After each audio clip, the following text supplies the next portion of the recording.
Professeur Rachid Belhadj, bonjour. Bonjour.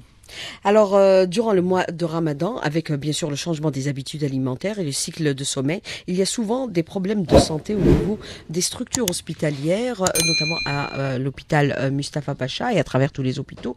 Est-ce que vous organisez en conséquence pour assurer une prise en charge continue des malades, sachant que aussi que c'est une période où on connaît quand même une hausse des accidents de la circulation, notamment au moment de l'iftar?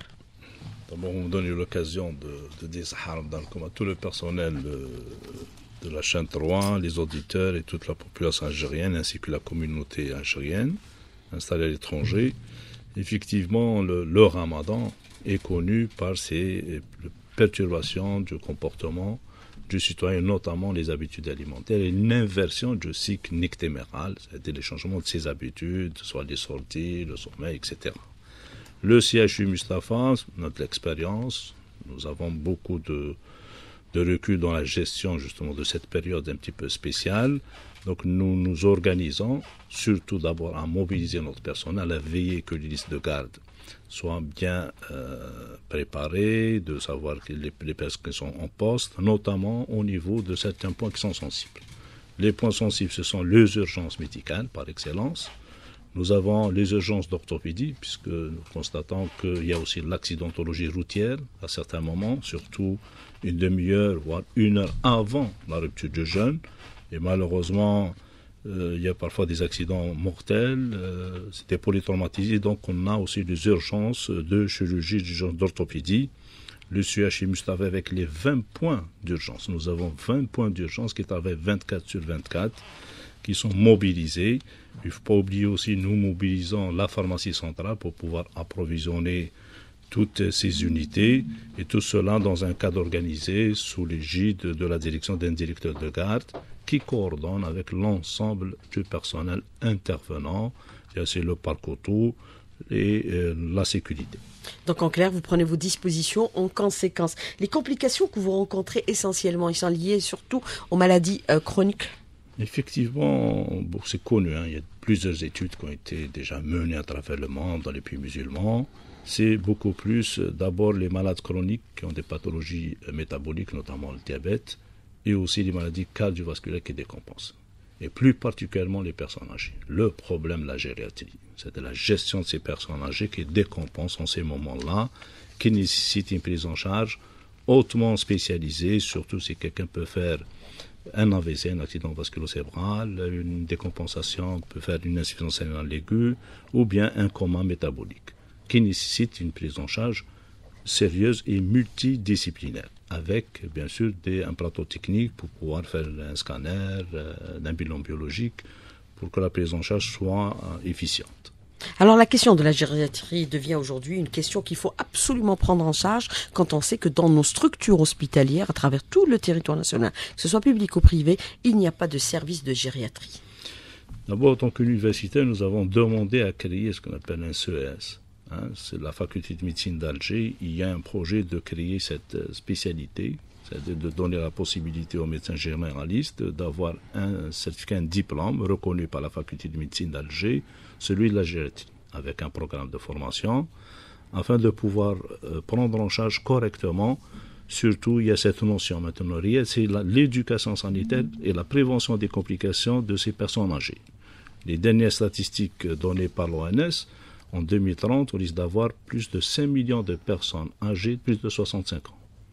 Et vous connaissez les chiffres des maladies, l'incidence des maladies métaboliques, les maladies cardiovasculaires, même les maladies respiratoires et aussi le cancer.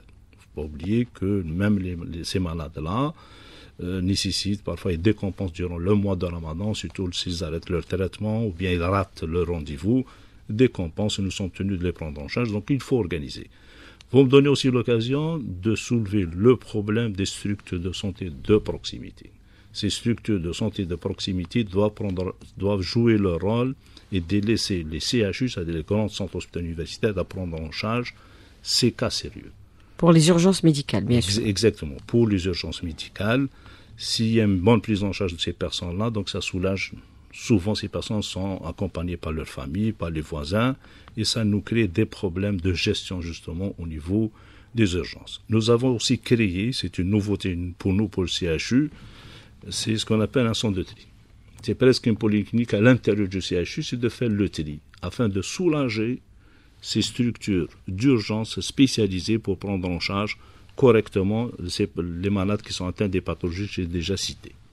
Mais quand on parle un peu de la question de la gériatrie, vous parlez de cette spécialité qui nécessite aujourd'hui une formation en conséquence.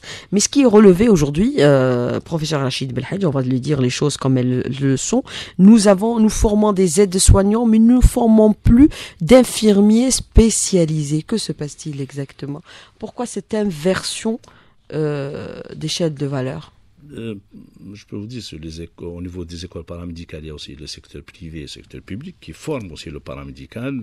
Dans certaines spécialités du paramédical, certes, nous souffrons, telles que les AMA, les auxiliaires en anesthésie et réanimation. Il y a un manque terrible d'infirmiers spécialisés en anesthésie et réanimation. Par contre, je peux vous dire que nous formons. C'est depuis 4 ou 5 années, nous formons un nombre assez important pour les ATS, soit le secteur public ou le secteur privé. Mais effectivement, il faut aller vers former des infirmiers spécialisés, notamment en soins à domicile. Parce que si on prend en charge certaines pathologies à domicile, ça nous donne la possibilité de gagner déjà un lit et de diminuer la charge pour la famille, c'est-à-dire de se déplacer vers les structures hospitalières, qui est aussi un parcours de combattant, d'accéder à un hôpital, stationner. Parfois, durant le mois de Ramadan, nous assistons aussi à des phénomènes sociaux, tels que c'est les parents qui ramènent de le manger. Alors que c'est la mission des aides-soignants. Exact, c'est de nettoyer. Qui se sont transformés pratiquement en infirmiers spécialisés. Il nous est parfois difficile parce qu'un malade en réanimation, par exemple, un malade, il nécessite l'intervention au moins de 4 personnes spécialisées, c'est-à-dire dans le nursing, changement de position, soins, surveillance, etc. Et dans certaines spécialités, effectivement, il y a un dysfonctionnement, il y a un déséquilibre en termes de personnel, de garde. Et là, on l'a soulevé à maintes reprises, le statut, par exemple, de chaque corps au niveau de la santé. La santé a un prix, a un coût. Si on veut développer de meilleures prises en charge, il faut oublier aussi le secteur privé. Donc, c'est un appel en tant que praticien du secteur public. Le secteur privé doit nous aider avec toutes ces infrastructures, soit le cabinet, le médecin de famille. Le médecin de famille doit jouer son rôle, justement, durant cette période du Ramadan, ne pas balancer le tout vers les urgences, notamment les urgences au niveau des structures hospitalières universitaires. Alors, il y a eu les instructions du président de la République qui sont claires, sans équivoque, c'est-à-dire pour les ministres de favoriser plus le travail de terrain et de proximité que, bien sûr, de rester dans leur bureau. Est-ce qu'il faudrait aussi, par la même occasion, professeur Rachid Belhadj, opérer des inspections nocturnes au niveau de certaines structures de proximité, puisqu'il y a des structures de proximité aussi bien public que privé, et on va constater de visu qui sont dépourvus de moyens et parfois il y a même absence de médecins spécialisés au niveau de ces structures. C'est la raison pour laquelle ils n'arrivent pas à apporter cet apport essentiel pour soulager les CHU. Il n'y a pas d'ambulance. Il n'y a pas de moyens. Ni de matériel. Le constat a été déjà fait. C'est pour ça, nous, au niveau des CHU, on souffre. Vous connaissez la carte sanitaire, tout le monde parle de carte sanitaire, tout le monde parle de ces établissements qui sont autour. Et ces établissements ils ont un personnel en nombre parfois plus important qu'un service. C'est une question de management aussi. Il faut gérer les personnes, la ressource humaine. Ce qui est sûr, je suis d'accord pour créer des établissements hospitaliers spécialisés. Soit en ophtalmologie, soit en hôpital mère-enfant, en neurologie, en orthopédie. Ça a été pris comme décision. Il faut le faire. Il faut le faire sur le terrain, mais il faut écouter les gens que sont sur le terrain. C'est les professionnels de la santé, c'est les professeurs, les chefs de service qui ont certaines expériences, qui sont sur le terrain. Nous affrontons au quotidien. La médecine, c'est 24 sur 24, c'est pas le matin. Pas à 2 heures de l'après-midi, c'est à 2 heures du matin, à 5 heures du matin que nous gérons les véritables problèmes de la santé. Pour le secteur public et le secteur privé, ou bien les polycliniques que vous avez citées, il faut instaurer aussi des inspections au niveau du secteur privé. Je peux vous dire, le secteur privé, la moitié de leur personnel, c'est le personnel du secteur public. Et qui sont de garde. Et qui désertent le public pour aller vers le privé. Mais le pourquoi? Vous posez les questions, pourquoi justement ces dérives dans la gestion de la ressource humaine? Il y a aussi le cumul, il y a beaucoup justement de problèmes à gérer dans le secteur de la santé. J'espère que les nouveaux statuts sont en train d'être révisés pour le corps du personnel de la santé vont mettre fin justement à ces pratiques qui ne vont que nuire au fonctionnement des structures hospitalières universitaires et aussi sur la qualité de la prise en charge de nos citoyens. Mais constater et discuter, c'est-à-dire constater de visu, discuter directement, c'est l'orientation du président de la République pour éviter bien sûr de commettre des erreurs antérieures, c'est-à-dire d'adopter des lois qui ne sont pas effectives concrètement sur le terrain. Par rapport justement à toutes ces questions que nous soulevons ce matin, on parle de la révision de cette carte sanitaire, il y a eu des discussions. Est-ce qu'il faut revenir à ce qui a été fait précédemment, puisque déjà des discussions ont été engagées sur plusieurs aspects, c'est-à-dire la réhabilitation et le rôle des centres de proximité, des polycliniques, bien sûr le rôle aussi des hôpitaux de proximité et les CHU. Effectivement. On a déjà une feuille de route qui avait été tracée par les professionnels. Il y a une nouvelle loi pour ne pas faire de bis repetita. Il y a une nouvelle loi sanitaire 2018, il y a un constat qui a été déjà fait. Les textes n'ont pas été promulgués dans leur globalité. Il y a des assises qui ont été organisées, plusieurs assises, mais ça ne reste que du papier. Mais sur le terrain, malheureusement, c'est les mêmes pratiques. Ce que nous avons toujours demandé, c'est de respecter la hiérarchisation des soins. Le secteur sanitaire qui n'a peu de moyens, il peut donner des soins de niveau 1. Ce n'est pas normal que dans un CHU, on prend en charge encore des malades pour des soins basiques. La vaccination. La vaccination ou bien la consultation simple.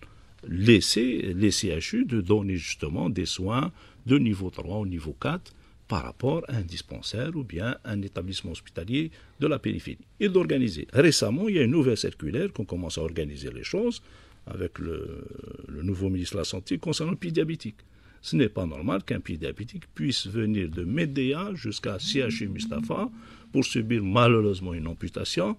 Et il transite, il y a plusieurs EHS, plusieurs établissements hospitaliers publics. Ce n'est pas normal. Donc, et l'amputation aussi, avec ce nombre excessif, n'est pas normal également. Bien sûr, c'est un échec d'un système de santé, mais hélas, le citoyen avec sa famille qui souffre, nous voulons mettre un holà et de responsabiliser s'il y a des structures qui ne travaillent pas, qui n'ont pas de rendement. Eh bien, il faut justement envoyer des inspections et de voir le pourquoi les gens ne font pas leur métier. Il faut une obligation de performance également. Il y a l'obligation de moyens, c'est ce qui est sûr pour le secteur de la santé, qui dit moyens, je vous dis, à travers le monde, le concept de la sécurité sanitaire, la santé est devenu un enjeu majeur. Il faut des moyens, il y a l'obligation de moyens, il y a aussi l'obligation de former ces gens-là, il y a aussi l'obligation de bien rémunérer ces gens-là et les contrôler, c'est sûr. Et l'obligation de résultat à la fois. L'obligation de résultat, c'est-à-dire le parce concept... qu'on ne fait pas ça pour rien. Exact, bien sûr. Si vous ne travaillez pas, il n'y a pas de résultat, et ben, il y a toute une réglementation et des procédures à appliquer. Alors, je voudrais revenir avec vous, bien sûr, par rapport à certaines spécificités. Est-ce que cette cartographie sanitaire aujourd'hui doit être réactualisée en fonction de l'émergence de certaines nouvelles maladies? On l'a vu avec la pandémie du Covid-19. Est-ce que c'est des questions qu'il faut prendre en charge impérativement aujourd'hui, puisqu'on a organisé des journées liées, bien sûr, à la question de la prévention, qui est le cœur de tout le système de santé à travers le monde, puisqu'on parle à travers le monde de ministère de la Santé et de la prévention. Est-ce qu'il faut remettre la prévention au cœur de toutes les préoccupations? Ça a été toujours, en tant qu'universitaires, nous avons toujours mis comme activité cardinale la prévention, et qui dit prévention dit éducation sanitaire. Donc, toutes nos actions, la prévention et l'éducation sanitaire, ça a été une priorité pour nous. Prévention pour la consommation durant le mois de Ramadan. Malheureusement, nous sommes dépassés justement par le changement de l'environnement. Je vous cite l'exemple du CHU Mustapha. CHU Mustapha est devenu maintenant entouré. Il y a un changement entouré de marchés, donc il y a un nombre de transits important de personnes qui travaillent. Nous avons Ali Mellah, Missoni, la rue Bichat, le tout. Nous sommes un CHU au cœur. La circulation aussi. La circulation, ça c'est notre débat. Alors, professeur Rachid Belhadj, moi, je voudrais revenir avec vous pour cette deuxième partie de l'invité de la rédaction sur plusieurs aspects qui concernent justement la question de la prévention. Sur la question de la prévention, que faut-il aujourd'hui concrètement? Comment la rendre effective? Est-ce qu'il faut dispenser des cours à tous les Algériens sur, par exemple, les modèles de consommation, sur les comportements adoptés durant, par exemple, le mois de Ramadan? Et j'étais heureuse d'apprendre qu'au niveau des établissements scolaires, on va introduire un module sur la question de la prévention routière qui est devenue aujourd'hui essentielle pour apprendre aux élèves le comportement à adopter une fois qu'on devient conducteur ou même quand on traverse par exemple la chaussée. Est-ce qu'il faudrait par exemple enseigner à des Algériens le comportement à adopter durant leur vie par rapport à certaines maladies, comment faire face à certaines maladies, puisque dans nos familles, nous avons toujours des malades qui soient diabétiques ou hypertendus. Au début, on l'a défini, la période, c'est le changement des habitudes. Parmi les habitudes, il y a les habitudes alimentaires. Maintenant, il faut aller... Il y a aussi d'autres problématiques dans le comportement de l'humain, de l'Algérien. Ça, c'est le rôle d'abord de la famille, le rôle de l'école, le rôle de la mosquée, le rôle de la presse, le rôle du secteur de la santé. Tous les secteurs en réalité, même les services de sécurité, ils font aussi dans l'éducation et de la prévention. Par exemple, pour cette année, pour le mois de Ramadan, il y a toujours un plan, justement, pour la sécurité routière, parce qu'il y a beaucoup d'accidentologie routière, notamment malheureusement des sujets jeunes. Durant, ça fait des années qu'on en parle. Mais on ne réduit pas les accidents de la circulation pour autant. Et j'ai dit la spécificité maintenant, il y a la violence routière à deux roues. C'est-à-dire l'avènement des motos sans casque. Qui sait, il y a d'autres facteurs tels que la consommation de drogue. C'est des phénomènes nouveaux. Là, c'est le rôle de tout le monde. Il faut justement, c'est bien à l'école. L'enfant, il faut l'éduquer à bien se comporter. Si on veut faire la prévention, ça commence par l'école. Mais la prévention sanitaire, comment la mettre en œuvre aujourd'hui? Est-ce qu'il suffit seulement d'aller dans des médias et d'expliquer? Il faudrait trouver des moyens beaucoup plus offensifs, réserver peut-être des espaces au niveau des CHU sur le comportement adopté face à une maladie ou à un drame. Croyez-moi, le personnel de la santé, autant qu'universitaire, nous participons à tous les programmes. Donc, tous les programmes de prévention, soit lutte contre la toxicomanie, lutte contre le cancer, justement, il y avait le programme, justement, la limitation de la natalité, qui a donné ses fruits, la vaccination. Tout cela, le secteur de la santé a participé activement pour le bien-être, justement, moral, physique et psychologique du citoyen algérien. Parce que si on continue comme ça, on a besoin de gros moyens, on aura toujours besoin d'infrastructures, besoin de plus de personnel pour gérer justement les effets négatifs d'une politique qui n'a pas atteint ses buts en matière de prévention et d'éducation sanitaire. Mais certaines questions liées à la prévention ont échoué. Par exemple, la consommation tabagique en milieu public, c'est un échec. Et bien sûr, malgré que la réglementation, elle est là. Il y a une loi qui interdit aux gens de fumer dans les espaces publics. Il n'y a pas eu les textes d'application pour la rendre effective. Justement, il faut que chacun joue son rôle. Malheureusement, nous, lorsqu'on voit un jeune à 30 ans, un niveau du poumon, ou bien on voit les gens qui ont un problème de cancer de la peau, on en a parlé, il faut éviter l'exposition au soleil en été. Il y a bien sûr la violence, et tous ces phénomènes-là. Vous vous souvenez, c'est-à-dire la lutte contre certaines maladies génétiques, c'est-à-dire d'éviter le mariage consanguin. Nous participons depuis l'indépendance à éduquer notre population, et là, je pense que la société civile doit jouer encore plus son rôle dans l'éducation et la prévention de tous ces fléaux qui sont en train de gangréner la population algérienne, qui ont un prix aussi, qui a un coût, et qui déséquilibre les autres programmes de santé. Nous gérons, je vous dis, au CHU Mustapha, nous voulons gérer les urgences métaboliques, les accidents vasculaires, mais de l'autre côté, nous gérons aussi tout ce qui est violence.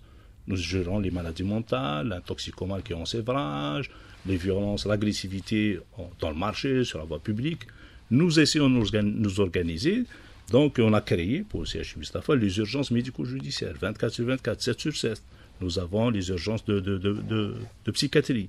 Nous avons des assistantes sociales. Nous gérons d'autres problèmes qui sont liés à la gestion de son domicile fixe, à des personnes qui fuguent.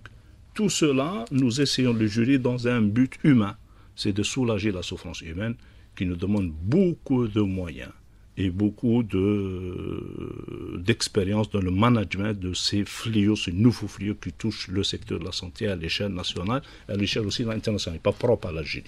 Mais ces fléaux sont devenus un véritable problème pour le secteur de la santé, professeur Rachid Belhadj. Nous le vivons au quotidien. Oui. Nous le vivons au Quand quotidien. on parle de violence, exactement, usage d'armes, donc ça conduit à la mort, on l'a à dit, des blessures. La toxicomanie a été génératrice de plusieurs fléaux, tels que l'agressivité verbale, l'agressivité physique, l'agressivité sexuelle, le suicide, la dégradation des biens de l'hôpital, la Elle violence. est à l'origine aussi de la mort subite. Exactement. C'est la raison, c'est le constat qui est fait aujourd'hui par les professionnels de la santé. Des sujets jeunes meurent d'une crise cardiaque. Suite à une consommation qui meurt 20 ans, 18 ans, 14 ans. L'assistance qui est malheureux. Nous voulons que notre jeunesse, soit une jeunesse saine sur le plan physique, sur le plan mental, sur le plan psychologique.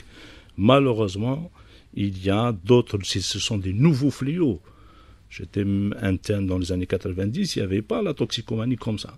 Donc nous gérons, mais ça nous pose des problèmes dans la gestion quotidienne, même nocturne.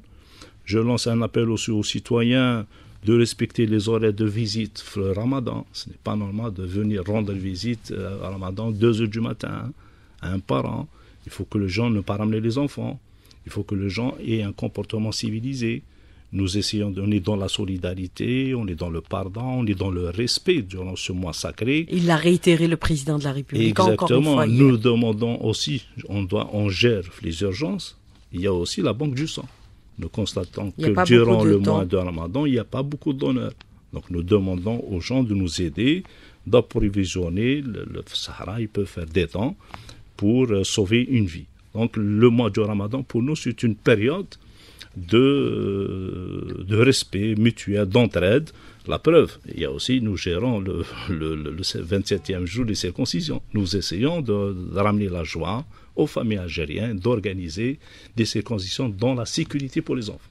Mais pas le 27e jour. Généralement, commence... Durant tout le mois. Durant tout le mois. Il faut le faire pendant tout le mois. Mais d'une manière organisée.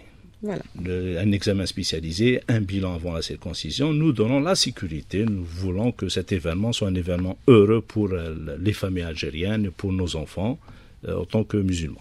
Alors on parle beaucoup de prévention aujourd'hui, qui est devenu un peu le cœur de toutes les préoccupations affichées par les plus hautes autorités, à commencer par le secteur de la santé, qui a organisé une semaine sur la question de la prévention. Mais ne pensez-vous pas, aujourd'hui, il y a une sorte de contradiction, de dichotomie entre la volonté qui est affichée et l'application concrète sur le terrain. Je prends un exemple entre, par exemple, l'intersectorialité. On parle depuis quelques années de la nécessité et de l'obligation d'aller vers la réduction du niveau du sucre, du sel et du gras dans les aliments. Le décret n'a pas été promulgué à ce jour par le ministère du Commerce. Comment peut-on l'expliquer alors que tout le monde parle un peu de la surconsommation du sucre et du sel par les Algériens et le gras également, qui sont à l'origine de toutes les maladies. En tant que professeur Nibouche en parle au quotidien. Bien sûr, les chiffres sont là. Je vous dis, le problème des morts subites, c'est ce sujet jeune. En dehors de la drogue, il y a l'obésité infantile.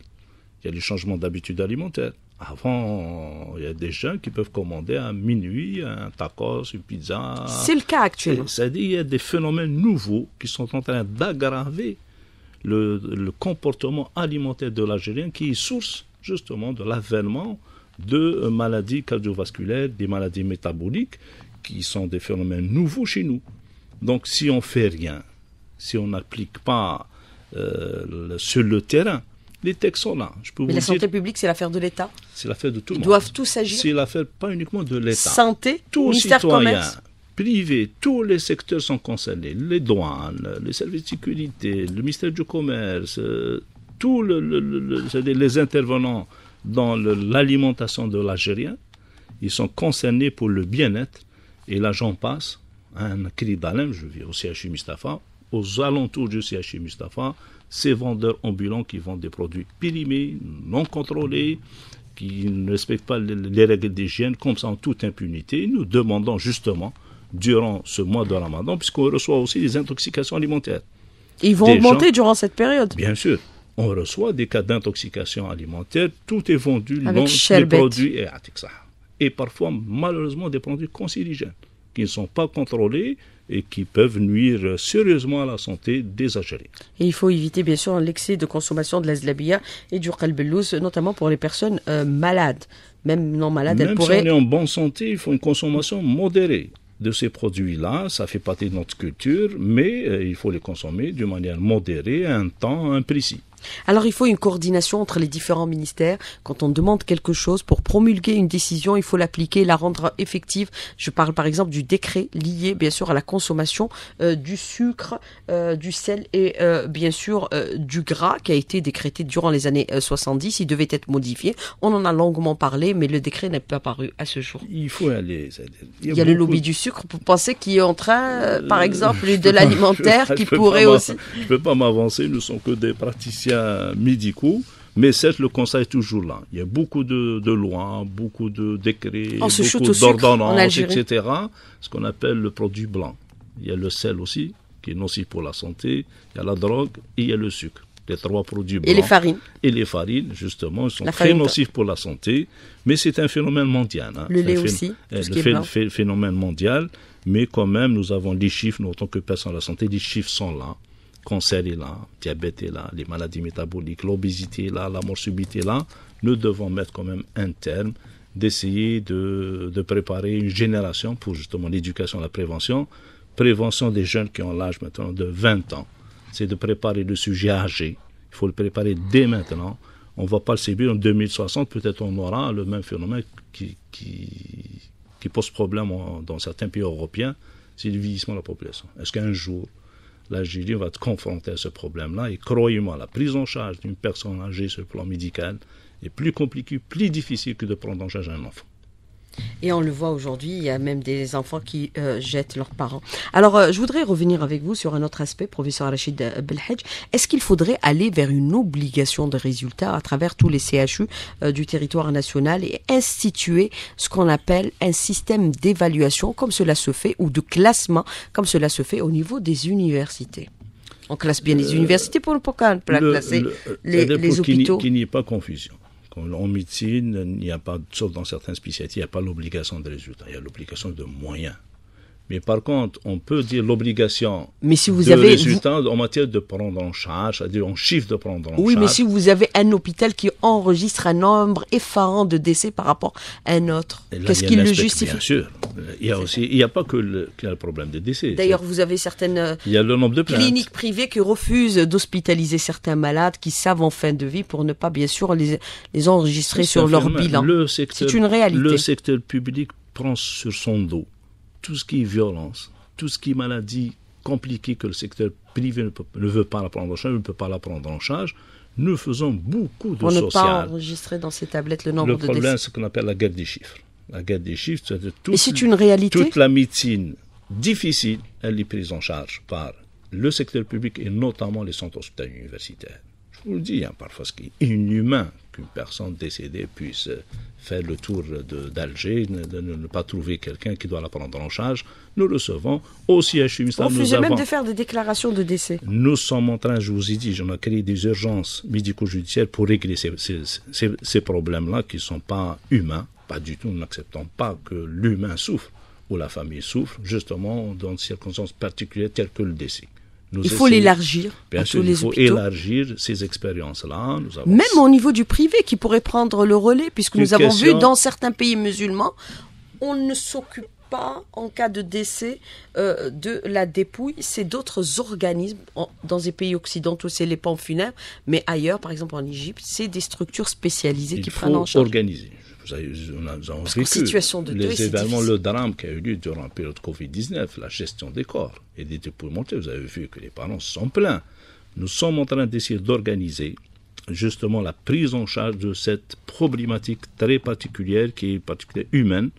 Nous avons l'obligation, le devoir de gérer ces problèmes particuliers et de généraliser cette expérience à l'échelle nationale. Mais ça demande quand même un personnel, ça demande des moyens, ça demande une organisation, une valorisation justement des personnes, les intervenants de la mort. Il faut ces gens-là qu'il faut aussi les valoriser, les accompagner, les former pour mieux gérer et prévoir les problèmes liés à cette entité, cette problématique très particulière. Changer aussi les mentalités. Il y a aussi les gens en fin de vie. des problématiques de gérer, allez-y trouver une place à quelqu'un qui a une pathologie qui est en fin de vie. Les familles souffrent. Généralement, c'est la famille qui prend en charge. Il vaut mieux D'ailleurs, aux trouver... hôpitaux, on vous dit prenez votre malade. Voilà. Laissez-le mourir en paix. Nous essayons d'organiser, mais ça demande un coût. Ça demande des structures, ça demande... Nous assistons aussi parfois le phénomène inverse. C'est des parents qui sont abandonnés dans les établissements sanitaires. Ils refusent de les prendre en charge. Ils meurent chez nous. Est-ce qu'il faudrait aller vers une révision de la nomenclature de formation en conséquence de ce que nous sommes en train de discuter aujourd'hui, professeur Rachid Belhaj? Je peux vous dire, impérativement que au niveau de l'université, nous avons revu nos programmes de formation. Nous sommes dans la réforme pour la dernière année de médecine, de la réforme, et on va aller aussi dans la réforme de la post-graduation. Qu'est-ce qu'il faut changer? Qu'est-ce qu'il faut revoir? S'adapter aux nouvelles pathologies émergentes. C'est-à-dire une médecine algérienne. C'est-à-dire en fonction de la problématique algérienne qui est la plus fréquente, nous devons axer notre programme de formation sur ces pathologies les plus importantes pour mieux former le médecin généraliste de demain et le médecin spécialiste de demain pour prendre en charge d'une manière efficace et lui ancrer justement cette politique d'éducation, de prévention dans son cursus de formation. Puisque nous avons une spécificité par rapport à le cancer du cadom qui est connu au niveau de notre pays, pas ailleurs, qui est lié bien sûr à la consommation de la viande séchée. Alors, c'est-à-dire le khalia. Alors, je voudrais revenir avec vous sur une autre question. La valorisation aussi du personnel, c'est important dans le contexte actuel, puisqu'on a dit que la santé, il n'y a pas plus précieux dans la vie que la santé. Contexte mondial. Les choses sont claires. Je l'ai déjà dit en tant que président du syndicat national des enseignants-chercheurs hospitaliers universitaires, l'Algérie subit un hold-up organisé de la ressource humaine. Avant, c'était le médecin, mais il n'y a plus que le médecin. Même le paramédical, le kiné, la mare, on le prend. Quelqu'un qui est bien formé. Les Français ont lancé des appels à recrutement. De faciliter. Même le Conseil de l'ordre. Même le Conseil de l'ordre a facilité justement toute la procédure. C'est une profession ordinaire. Il y a d'autres pays qui interdisent le recrutement de médecins. Nous sommes tenus, nous attendons justement notre souhait, c'est dans les révisions de nos statuts, qu'on puisse régler définitivement, c'est-à-dire ce problème de rémunération ou bien de trouver des solutions. Vous en êtes où? Des solutions. La discussion nous sommes au dernier stade de finaliser, mais j'espère que la fonction publique, ceux qui gèrent ce dossier-là, doivent gérer d'une manière pratique, pas uniquement théorique derrière des bureaux, venir voir comment les gens travaillent, venir comment fonctionnent nos structures de santé, venir voir comment on fait nos gardes, comment on prend en charge les malades à 3 heures du matin, ne pas rester que dans une gestion purement bureaucratique et de mettre, à chaque fois, il y a une loi qui contredit l'autre loi, un décret qui n'est pas encore sorti. Nous souffrons, nous, en tant qu'universitaires, nous sentons le poids de la bureaucratie dans la gestion de nos propositions pour le statut des enseignants-chercheurs universitaires ou bien pour le statut du personnel de la santé. Et le président de la République a pris conscience un peu des embûches qui sont créées par la promulgation de diverses lois. C'est la raison pour laquelle il a demandé de stopper ces pratiques. Alors, ces statuts seront finalisés, vous pensez, d'ici le mois de juin, juillet, août ou septembre? Sincèrement, ça va être au mois de septembre. Au mois de septembre, j'espère que ça va être réglé avant l'entrée universitaire 2023-2024 afin de donner espoir à tout le personnel de la santé et aussi de l'enseignement. Vous avez parlé de toutes les questions, sans tabou, sans limite. Sans tabou, sans limite. Le temps complémentaire, le service civil, la valorisation. La progression, les points indiciaires, justement, je vous dis un titre d'exemple. C'est pas normal qu'un jeune maître assistant, on lui comptabilise pas. Justement, les années d'expérience en étant résident. On a des maîtres assistants qui ont fait 5-6 années de résidence, on ne leur comptabilise pas. Un point indiciaire qui est à 45 dinars. 45 dinars. Et même le nombre de points, on ne comptabilise pas l'expérience, par exemple, d'un résident dans son cursus universitaire. C'est quelque chose d'inacceptable.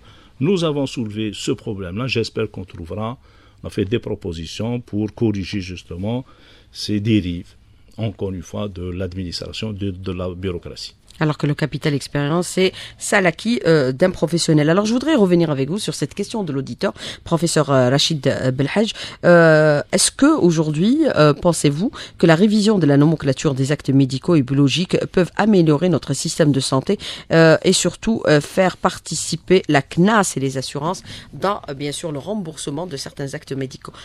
Professeur Rachid Belhaj. Il a touché du doigt la problématique deux secteurs de la santé. La nomenclature n'a pas évolué depuis les années 90. C'est le financement. On en parle, mais on le fait pas. Financement du secteur de la santé. Je l'ai dit, je le redis, la CNAS n'a pas les moyens, justement, de financer tout le secteur de la santé et de revoir justement, si on revoit la nomenclature des actes, donc ça demande plus de moyens financiers et de réglementer qui fait quoi. Mais c'est pour ça que nous avons demandé de trouver et proposer dans nos assises, de proposer des solutions autres que d'autres secteurs ou dans d'autres mécanismes de financement du secteur de la santé et de faire appel, pourquoi pas, à des assurances privées, comme on l'avait évoqué à maintes reprises, mais ces assurances doivent être contrôlées, de ramener des assurances professionnelles pour que le secteur de la santé ne soit pas aussi victime d'un autre scandale financier du secteur de la santé. Alors, comment aujourd'hui associer le système privé dans ce processus de changement que nous sommes en train d'opérer au niveau de notre santé, puisqu'on veut une santé de qualité? Professeur Rachid Belhadj, quand on sait que certaines structures hospitalières privées, plutôt sanitaires privées, polycliniques ou cliniques, ne disposent même pas d'ambulance.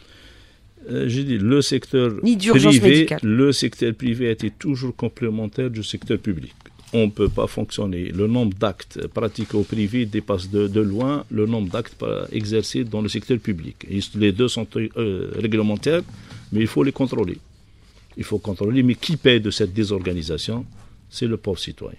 C'est le citoyen qu'on n'arrive pas à rembourser ses actes. Il paie par exemple pour un scanner au privé 20 000 dinars. 100 000 dinars, une hospitalisation pour un cardio-malade. Eh bien, au CHU Mustapha, nous sommes sollicités au quotidien par la population des gens qui hospitalisent leurs parents dans le secteur privé. Au bout de 3-4 jours, la facture elle est vraiment salée. Ils nous demandent son transfert vers le secteur public. Nous essayons de trouver des solutions dans un cadre légal. Alors la numérisation, c'est devenu aujourd'hui une question prioritaire au niveau national, professeur Rachid Belhadj, elle concerne tous les secteurs.